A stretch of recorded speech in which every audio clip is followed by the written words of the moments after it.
Est-ce que quelqu'un se rappelle sur quoi nous étions en train de travailler? Nous étions sur nos chapitres de géologie et on avait fini le troisième chapitre de géologie qui concernait quoi?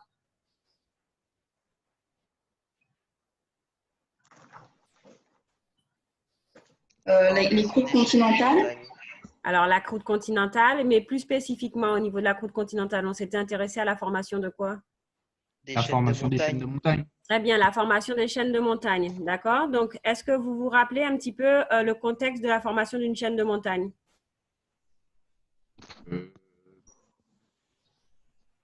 Julien, tu voulais parler? Dans quel contexte se forme une chaîne de montagne? Au départ, si on remonte plusieurs millions d'années en arrière, dans une zone où existe une chaîne de montagne, qu'est-ce qu'on verrait dans cette zone-là? Est-ce qu'il y aurait cette chaîne de montagne?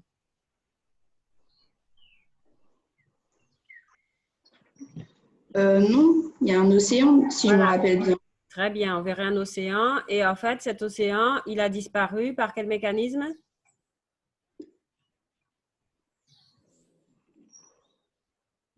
Enfin, les roches se sont métamorphosées. Enfin, il y a eu une Mais qu'est-ce qui a métamorphose. fait disparaître l'océan? Quel mécanisme a fait disparaître la croûte océanique entre des deux croûtes continentales? La subduction. La subduction, effectivement. Et lorsque l'océan a entièrement disparu, qu'est-ce qui s'est passé? Pour les deux croûtes continentales, elles sont rentrées en collision. D'accord? Et cette collision, ça a généré beaucoup de déformations. Quel type de déformation?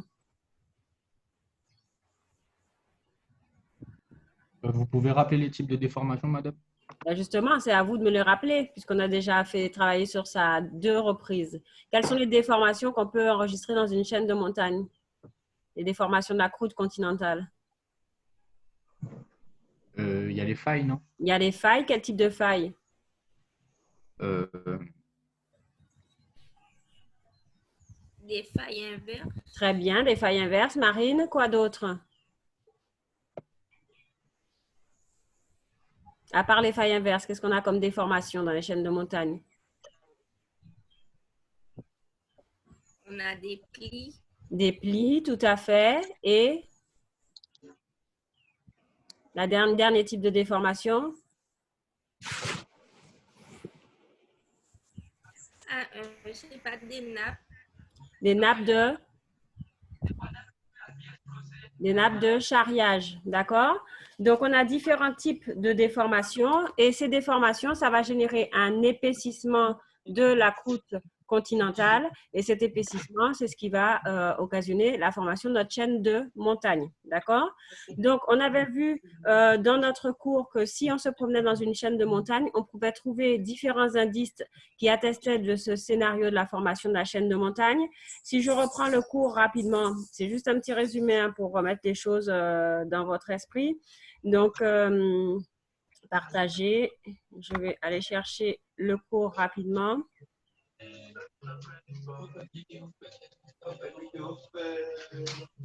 n'ai pas ouvert.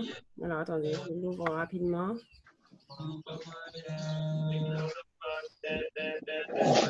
Qu'est-ce qui m'a mis une petite musique derrière, là?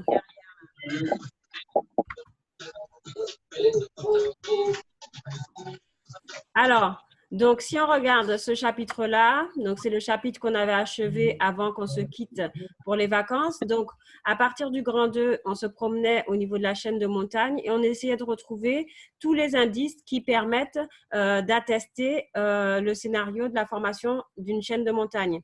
Tout le monde voit le document sous les yeux? Vous voyez le cours ou pas? Oui, c'est bon, madame. C'est bon? Alors, qu'est-ce qu'on avait vu? Quels sont les indices dans une chaîne de montagne qui prouvent qu'il y avait un ancien océan? Déjà, on retrouve quoi?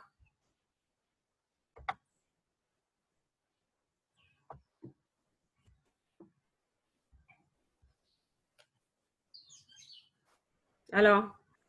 Le plancher océanique. On retrouve des vestiges du plancher océanique, d'accord? Comment on fait pour savoir que c'est le vestige du plancher océanique?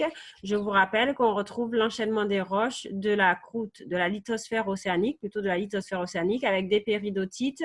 On a vu surmontés par des gabbros, surmontés par des basaltes, d'accord? Normalement, vous aviez complété ce schéma-là à la maison lors de notre dernier cours. Et ces roches qui sont typiques de la lithosphère océanique que l'on trouve en altitude, on les appelle des ophiolithes. D'accord? Et elles attestent eh bien, que dans la zone, il y a plusieurs millions d'années, il y avait un plancher océanique. Donc, on retrouve des traces directes de ce paléo-océan dans les chaînes de montagnes. Qu'est-ce qu'on retrouve encore? Dans le petit 2, on avait vu quoi?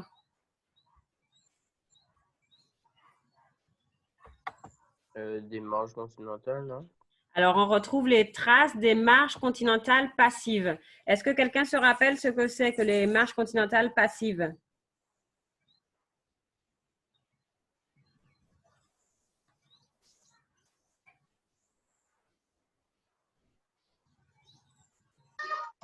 C'est pas le truc qui différencie le différent niveau des océans avec, au fil du temps, là? Le truc. Alors, Kylian, est-ce que tu peux être un peu plus précis? Oh là là là là. Oui. Ce sont Alors, des Kylian, déformations, en fait. Ce sont les déformations. Non, ce n'est pas les déformations. Une marge d'un océan, c'est quoi? C'est là où ça s'arrête, c'est le début du rivage. Voilà, ce sont les bordures de l'océan. C'est la partie de la croûte continentale qui est connectée à la croûte océanique. Donc, ce sont les bordures de l'océan. Et on a vu que ces bordures de l'océan, eh bien, elles ont toujours une structure bien particulière. C'est une structure comment? Qu'est-ce qu'on avait vu? On pouvait y distinguer quoi?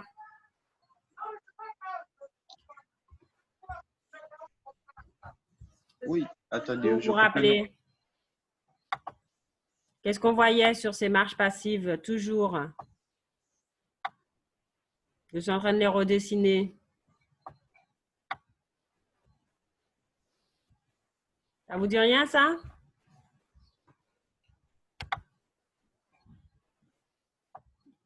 Eh bien, on n'a pas revu mon cours pendant les vacances. Alors, des structures en blocs basculés, d'accord? Puisque je vous rappelle qu'au préalable, lors de la formation d'un océan, on a un épisode de rifting. On avait expliqué ça dans les cours précédents, que la lithosphère continentale allait être étirée suite à des contraintes en divergence, d'accord? Cet étirement allait provoquer une fracturation de la croûte continentale avec des failles normales qui se formaient, des blocs qui s'effondraient le long de ces failles normales, des blocs basculés, d'accord? Et ensuite, la dorsale allait se mettre à fonctionner avec la mise en place de la lithosphère océanique. Et donc, dans une chaîne de montagne, s'il y a eu à un moment donné un épisode de formation d'un océan dans la zone, ça veut dire que dans une chaîne de montagne, normalement, on doit retrouver ces structures en blocs basculés, ces marges continentales passives. Et justement, on avait vu qu'au niveau des Alpes, qui est une chaîne de montagne actuelle, eh bien, on pouvait retrouver justement eh bien, ces structures en blocs basculés. Donc, vous aviez un petit document dans le livre. Je ne vais pas réouvrir le document du livre, mais on voyait que certains massifs des Alpes, qu'on appelle les massifs cristallins externes, avaient une structure justement en blocs basculés. Donc, non seulement on retrouve l'ancien plancher océanique, mais en plus, on retrouve eh bien, la structure en blocs basculés des marges continentales passives, ce qui atteste qu'il y a plusieurs millions d'années, eh bien, dans les Alpes, dans les chaînes de montagnes, il y avait un océan. Si on revenait dans le temps, eh bien, on n'aurait pas un paysage avec une chaîne de montagne, mais un paysage avec un océan. Alors, comment on fait pour savoir à quelle époque s'est formé l'océan? Est-ce que vous vous rappelez?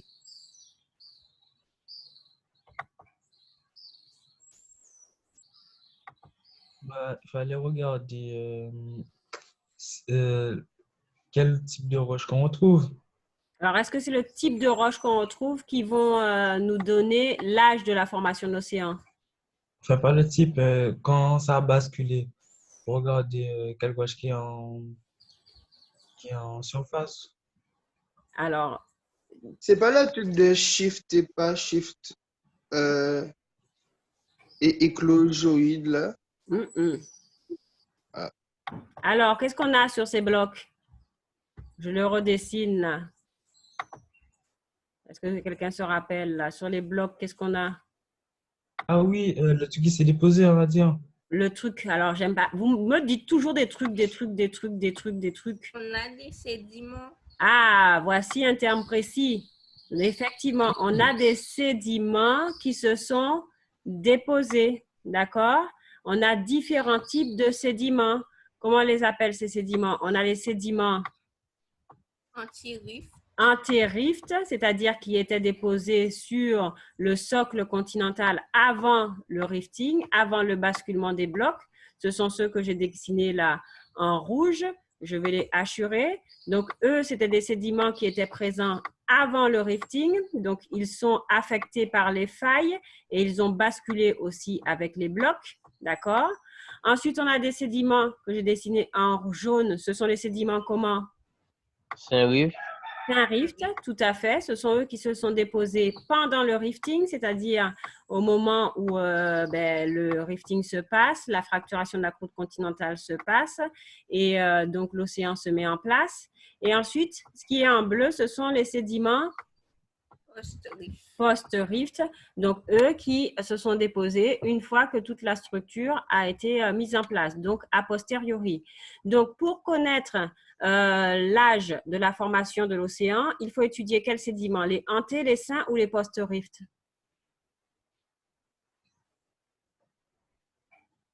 Les post-rift?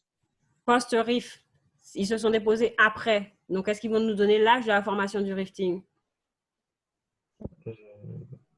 Ah non, non. Non, ce sont les anti-rifts. Mais anté, ça s'est déposé quand? Un rift. Alors, je vais réagir à ta remarque, Marine, mais anté, je réagis déjà d'abord à celle de Yanis. Anté, ça s'est déposé quand? Avant? Enfin, Avant, donc si c'est avant, est-ce que ça va nous donner l'âge du rifting?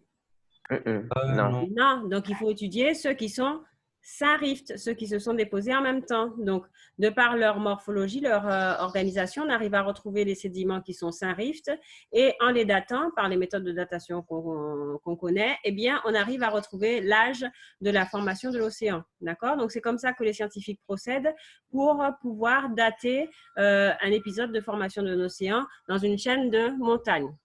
Ça va pour tout le monde? Ça va ou pas pour vous?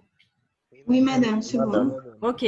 Donc, ensuite, on avait vu que dans la chaîne de montagne, on avait aussi des indices qui permettaient de montrer qu'il y avait eu une disparition de l'océan par subduction. Quels sont ces indices? C'était le grand B. Qu'est-ce qu'on retrouvait dans les chaînes de montagne?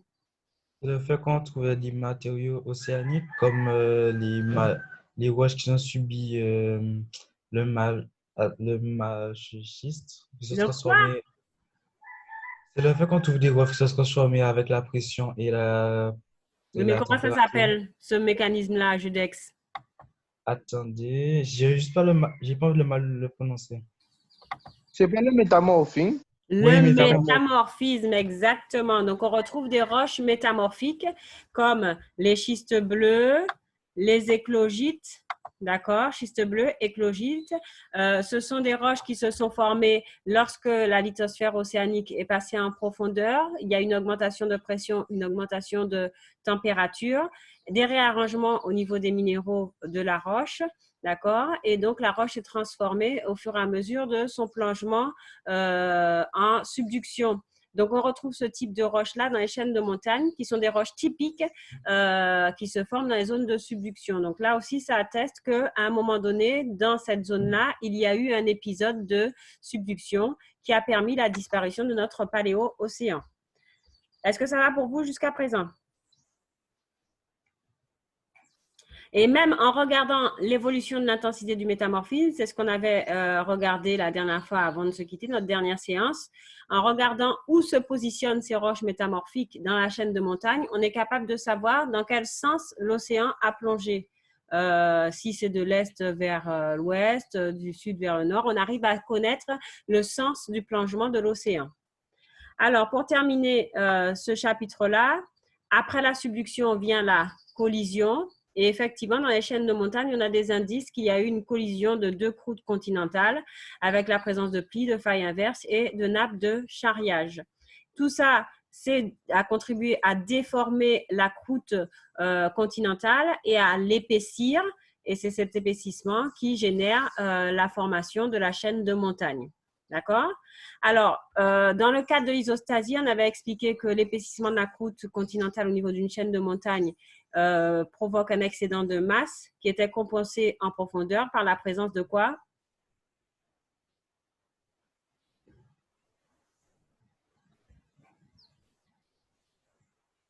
L'excès de masse lié à l'épaississement de la croûte continentale, il est compensé en profondeur par quoi dans une chaîne de montagne?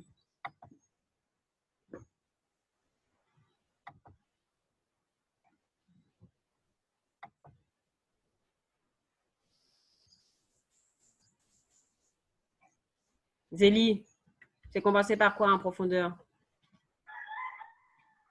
Madame, Par son rapport- micro fonctionne pas. Qu'est-ce qui ne Le fonctionne pas, micro de Colline? Zélie fonctionne pas. Son micro ne fonctionne pas? Non. Eh bien, elle peut nous dire par chat. Bah oui. Alors, Zélie, qu'est-ce qu'il y a en profondeur dans une chaîne de montagne?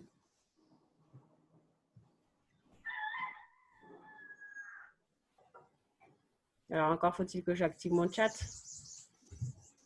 Alors, où est-ce que c'est mon chat? Zélie a répondu ou pas?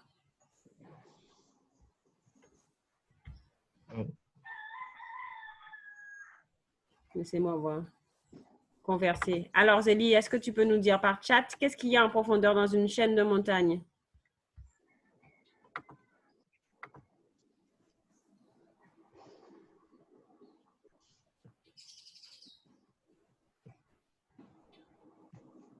Bon, quelqu'un d'autre, si Zélie rencontre des difficultés pour… La racine crustale? Il y a la présence, effectivement, de la racine crustale qui crée un déficit de masse, ce qui permet d'être à l'équilibre isostatique au niveau de la surface de compensation. D'accord?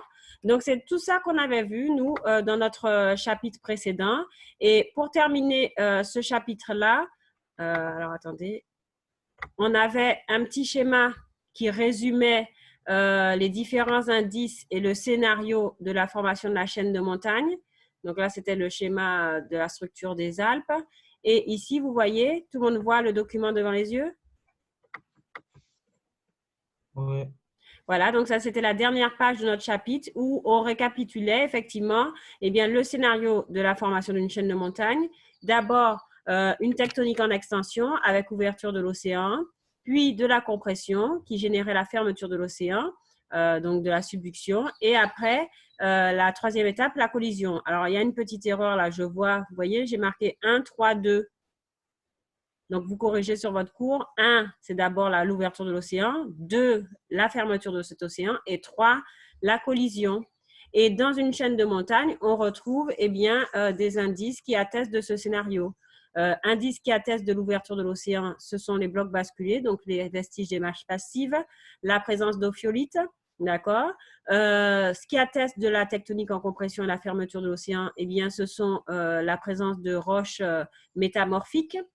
Et enfin, ce qui atteste de la collision, c'est la présence de toutes les déformations, les plis, les failles inverses, les nappes de charriage. D'accord? Alors, ça constituait notre chapitre 3 qu'on avait terminé avant de se quitter pendant les vacances. Je vous avais envoyé le chapitre 4 à préparer. Est-ce que tout le monde a étudié ce chapitre 4?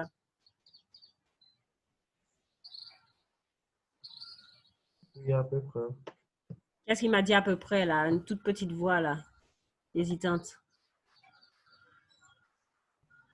C'est moi. C'est toi, Théo? Non, Judex. Hein? Oui, Non, moi, Judex.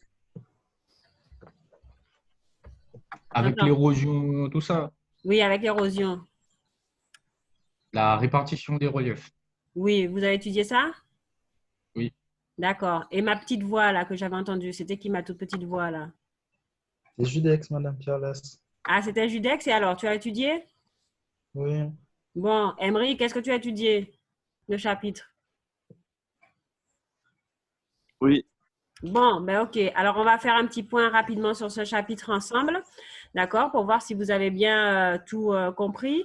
Donc, ce chapitre-là, je vais mettre en partage d'écran le diaporama que je vous avais envoyé. Donc, le voici. Donc, qu'est-ce qu'on voyait dans ce diaporama? Il commençait... Alors, je vais lancer le diaporama à partir du début. Bon, alors ce chapitre-là, il était assez simple, hein, donc c'est pour ça que je voulais envoyer en entier pour que vous puissiez l'étudier avec juste le diaporama. Il n'y a pas grand-chose de compliqué à connaître sur ce chapitre, ce qui nous permettait d'achever toute la partie concernant la géologie. Maintenant, pour lundi, vous aurez à travailler un autre chapitre sous le même modèle que nous avons sur le même process que nous avons fait jusqu'à présent. Alors donc, dans notre diaporama, on commençait par vous montrer une carte du relief en France, d'accord? Et donc, on zoomait, on se focalisait sur différentes zones, d'accord? Donc, les Alpes, chaîne de montagne qui culmine à 4810 mètres d'altitude. On s'intéressait au massif central, au massif armoricain. Le terme massif, ça laisse suggérer quoi en général quand on parle d'un massif? Je n'ai pas bien compris. Montagne. Voilà, massif en général, ça fait référence à des montagnes. D'accord? Si je regarde le massif central qui culmine à 1885 mètres d'altitude, je regarde le massif armoricain, 417 mètres d'altitude. Qu'est-ce que je vois? Est-ce que ça a vraiment, est-ce que c'est l'image que je me fais d'une chaîne de montagnes pour le massif armoricain, par exemple?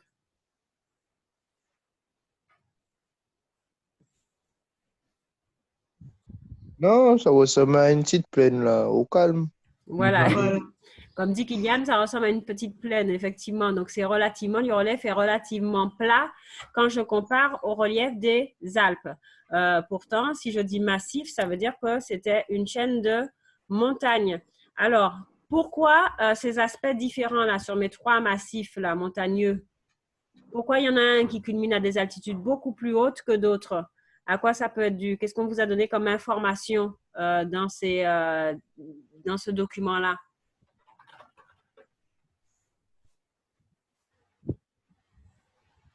Il y a plus de vent en Bretagne que dans Alors, les Alpes. Le vent mais souffle plus regardez fort et il pleut aussi. juste comparer ces Non. trois chaînes de montagne, juste une information qui Et est l'altitude. C'est que celles qui sont, plus elles sont vieilles, plus les chaînes de montagne sont plates en fait. Voilà, exactement. Ah ouais. Plus elles sont vieilles, plus on a l'impression que les chaînes de montagne sont plates. Regardez, la plus vieille, c'est laquelle? C'est en Bretagne. Voilà, c'est le massif armoricain qui date de moins 350 millions d'années. La plus récente, ce sont les Alpes. Alpes, moins 30 millions d'années. Et ensuite, entre les deux, c'est le Massif central, moins 250 millions d'années. Et je constate que la chaîne de montagne la plus récente, les sommets sont beaucoup plus, culminent à des altitudes plus importantes. Et plus je vais vers des massifs anciens, plus j'ai l'impression qu'il y a un aplanissement des reliefs. D'accord? Donc, justement, l'objectif de ce chapitre, c'était de comprendre comment se fait la disparition des reliefs continentaux. Donc, on poursuivait notre investigation et on vous avait montré une carte géologique de la France. Alors, c'est quoi? En quoi consiste cette carte géologique, en fait? Est-ce que c'est le même type de carte que vous aviez tout à l'heure? Non. C'est quoi la Non. différence? Là, on observe Les roches. roches. Voilà, exactement. Là, c'est une carte géologique, c'est-à-dire une carte qui présente les roches qui affleurent dans les différentes régions. Et on s'intéresse à deux régions, là. Ici, c'est laquelle? Les Alpes. Les Alpes. Et là, c'est Le massif central. le Massif central. D'accord? Donc, comment on fait pour distinguer les différents types de roches qui sont dans ces différentes zones? Comment elles sont représentées? Des différentes couleurs. Voilà, exactement, par différentes couleurs, d'accord? Et on vous montre dans la légende ces couleurs, elles représentent quel type de roche et on vous donne aussi l'âge de ces différents types de roches. Alors, qu'est-ce qu'il fallait remarquer? Que dans le massif central, il y a plus de granit diorite et de granit arsénien. Alors, dans le Massif central, on a surtout des roches qui ont quelle couleur, là, qui sont représentées en quelle couleur? Rouge, Rouge et rose. rose, d'accord? Donc, granodiorite et granite hercynien, donc des roches qui datent de moins 359 à moins 271 millions d'années, ou des gneiss et granites cambriens ordoviciens, 542 à 444 millions d'années. Donc, des roches relativement anciennes, d'accord? Ce sont des roches qui sont visibles en surface, d'accord? Maintenant, pour ma zone des Alpes, est-ce que c'est ces roches-là qui prédominent? Non. Non, on va retrouver des roches plus Plus ancienne. dans les Alpes, tout le monde est d'accord? Plus récente. Ah non, plus récente. Plus récentes, d'accord? Regardez, on a notre bleu ciel, là, 200 millions, 145 millions d'années. On a notre marron clair, là, 359, 251 millions d'années. Donc, ce sont des roches qui sont plus récentes, c'est-à-dire qu'à l'affleurement, en surface, on retrouve des roches plus récentes. Alors, si je prends mon cours que je vous avais envoyé, donc chapitre 4, il faut que j'aille l'ouvrir. Alors, attendez 2 petites secondes, j'ouvre juste le chapitre 4. Voilà, c'est bon. Maintenant, je le récupère. Qu'est-ce qu'il m'a fait?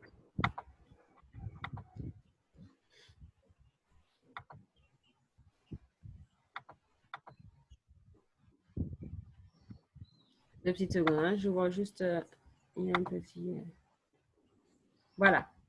Donc, le chapitre 4 qui est ici. Donc, qu'est-ce qu'on vous disait? Que dans les chaînes de montagnes anciennes, on constate que les reliefs sont moins élevés que les chaînes de montagnes récentes.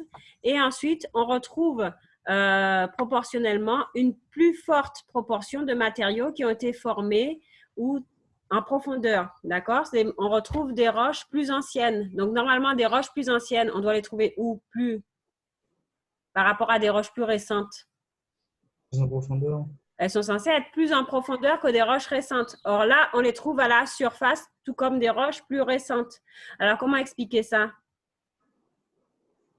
Comment Les roches fait-il? qui étaient en surface ont disparu. Voilà, les roches qui étaient en surface ont disparu, d'accord? Il y a eu une dégradation des roches en surface. Et ces dégradations, c'est ce qu'on appelle la dégradation des roches. Comment on appelle ça? Le processus de dégradation des roches, comment on appelle ça? L'érosion. L'érosion, tout à fait. Donc, qu'est-ce qui se passe en fait dans une chaîne de montagne, une chaîne de montagne ancienne? Eh bien, on voit, si je retourne, les reliefs sont aplanis. Pourquoi les reliefs sont aplanis? Tout simplement parce que les roches ont été dégradées par érosion. Donc, petit à petit, ça a créé un aplanissement des reliefs. Et si les roches qui étaient en surface ont été dégradées, bien forcément, je vais retrouver, je vais voir affleurer en surface, petit à petit, des roches qui, normalement, se trouvaient plus en profondeur. D'accord? Donc, ça, c'est le rôle de l'érosion.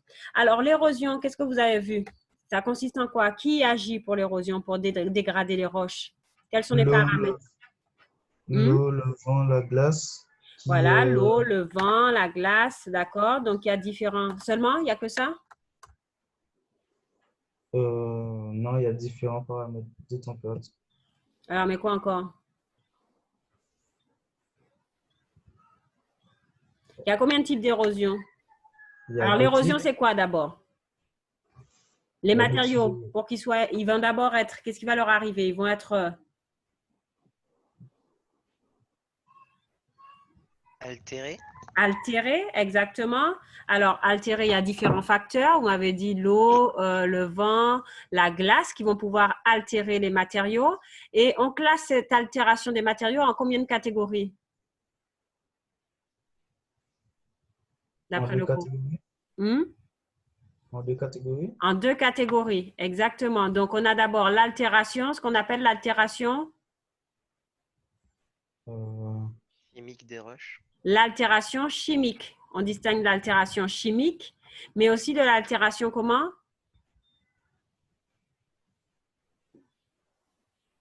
Dans la suite du diaporama. Soit on peut avoir une altération chimique, soit on peut avoir une altération physique des roches. D'accord? Donc, il y a deux types d'altération des roches. Donc, l'altération chimique, c'est surtout l'action de qui?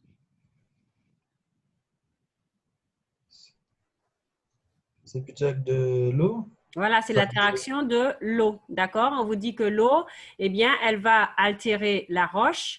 D'accord, la transformant en particules. Elle va dissoudre les ions qui seront apportés eh bien, dans l'eau. D'accord, donc ça, c'est l'action chimique, c'est surtout l'action de l'eau. L'action physique, eh bien, il y a différents agents physiques. Hein. Ça peut être le gel, comme vous me parliez. Les végétaux, vous voyez, les végétaux avec leurs racines, ils vont casser la roche. D'accord, ça, c'est de l'altération physique. La roche va être détruite par des agents, ça va être plutôt des mécanismes physiques. OK? Et une fois que cette roche est fracturée, une fois qu'elle est altérée, qu'est-ce qui va se passer pour ces matériaux qui ont été altérés? Est-ce qu'ils vont rester sur place? Bah non, ils vont être transportés. Voilà, ils vont être transportés. Ensuite, qu'est-ce qui va les transporter? L'eau. Voilà, notamment un agent de transport, ça peut être l'eau, les cours d'eau, les eaux de ruissellement qui vont transporter effectivement les résultats de l'altération de la roche. Ils vont les transporter plus ou moins loin. Ça va dépendre de quoi, ce transport plus ou moins loin? De la pente. De la pente, de quoi encore?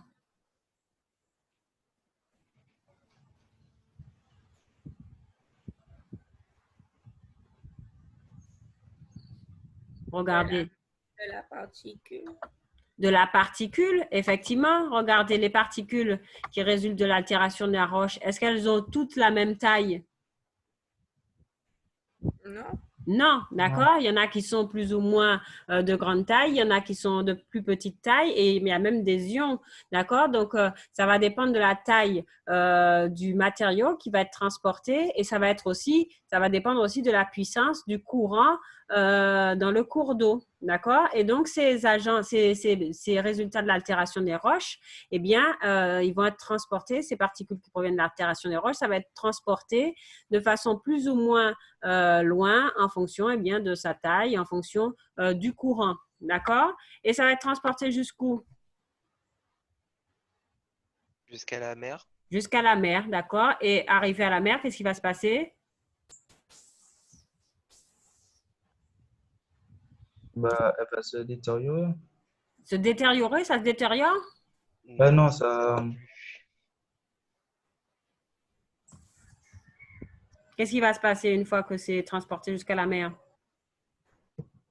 Il va y avoir une formation sédimentaire. Une formation sédimentaire, donc ça va sédimenter. Ces particules vont sédimenter. Sédimenter, ça veut dire quoi?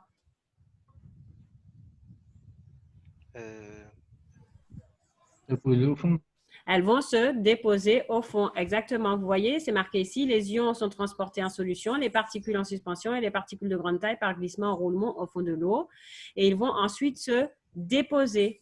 Et une fois arrivés à la mer, ils vont se déposer. D'accord? C'est ce qu'on appelle la sédimentation. Ça va pour tout le monde, ça?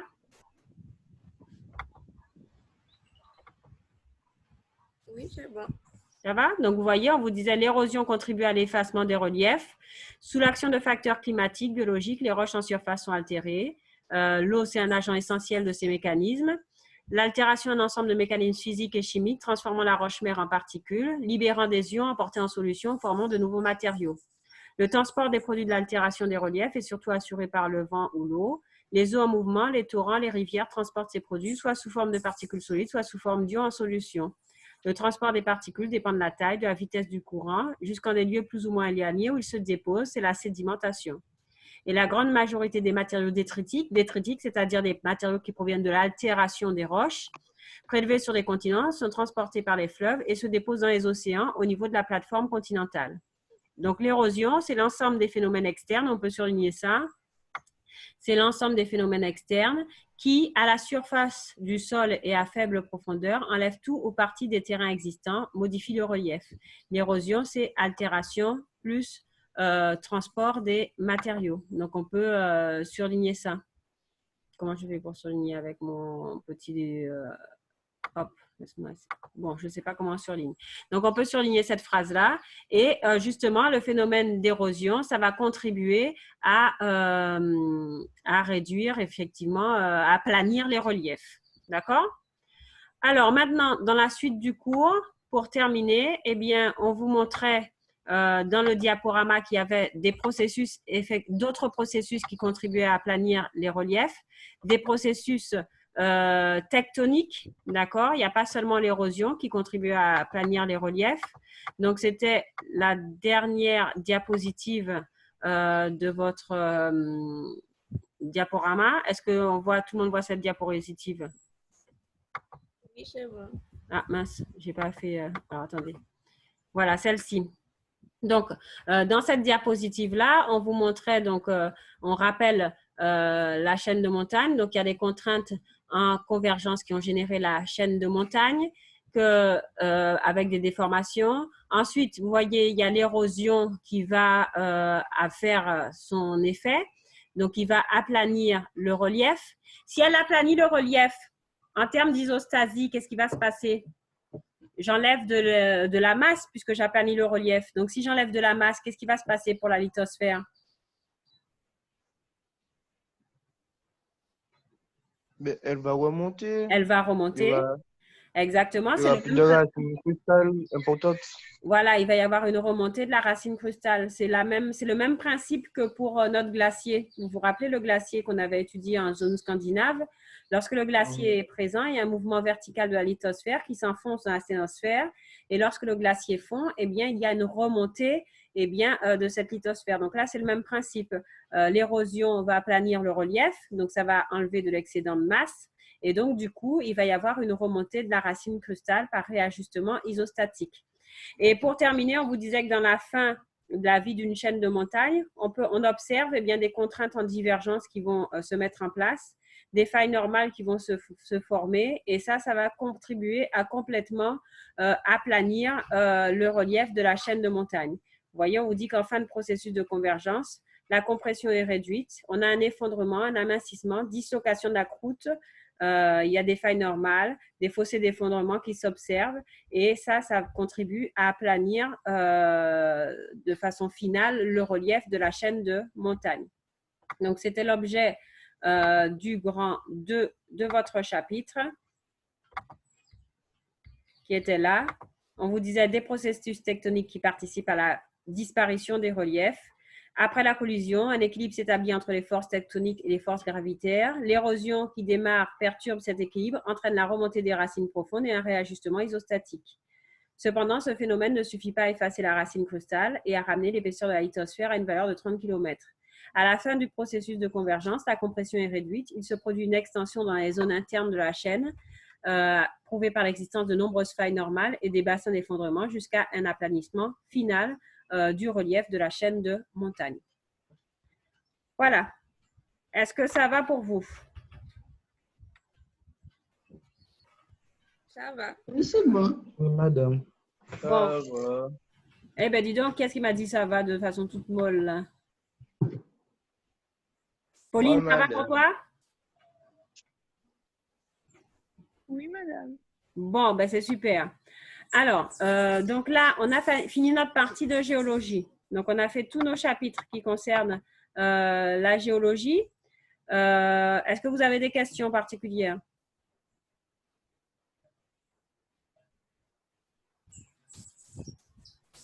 Non, c'est bon. Personne n'a de questions?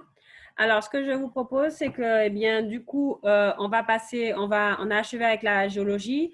Il nous restait sur le thème enjeux planétaires un chapitre à faire sur la plante domestiquée. Donc, on va, à partir de lundi, commencer à travailler sur ce chapitre-là. Je pense qu'il nous occupera la semaine prochaine, voire une semaine et demie. Et après, nous entamerons la dernière partie du programme qui s'intitule Corps humain et santé, où là, on va travailler sur les réactions immunitaires et sur le système nerveux. Donc, on va faire ce chapitre sur la plante domestiquée. Donc, eh bien, monsieur Stanley, qu'est-ce qui se passe? Yep là. Tu arrives à la fin de l'heure, on est en train de se quitter. Ah, Et le réveil n'a pas sonné. ici, même un petit peu tard. Ah, il a sonné un petit peu tard. Bon, ben, il faudra le régler un peu plus tôt pour lundi. Exactement. D'accord? Donc, je disais que je vais vous envoyer le début du chapitre sur la plante domestiquée avec du travail à préparer pour lundi sur ce chapitre-là. Les spécialités, vous avez déjà votre travail qui est déjà donné depuis avant les vacances, qui est le même que vous n'aviez pas fait. Vous vous rappelez de ça? Oui. Bon, j'espère qu'il sera fait cette fois-ci. Donc, je vous envoie tout le travail pour lundi. Pas immédiatement quand je raccroche parce que je vais être en visioconférence avec mes secondes. Je vous envoie ça dans la journée. De toute façon, je vous poste un petit message sur WhatsApp pour vous dire lorsque je vous ai envoyé le mail avec eh bien, le travail à faire pour lundi. Ça va pour tout le monde? Oui. Eh bien, super. Bon, ben, je vous souhaite une bonne fin de semaine et on se voit lundi. D'accord. Au revoir. D'accord. Au revoir tout le monde. Au revoir.